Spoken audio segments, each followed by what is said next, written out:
Hey guys, welcome to Henry channel. In this video I'm going to show you how you can install USBDK drivers in your PC in Windows 11 or in Windows 10.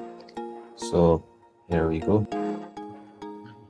So guys, open your browser and here on your search bar search for USBDK drivers. And now from here click on the following GitHub link.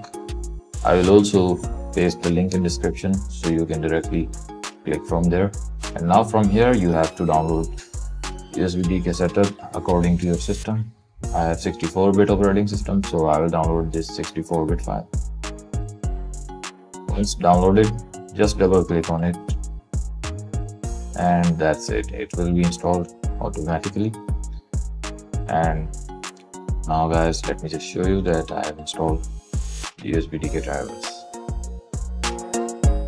You can also check them like this. So guys, there you can see. So that's all in this video. Make sure to sub the channel and leave a thumbs up. Bye for now.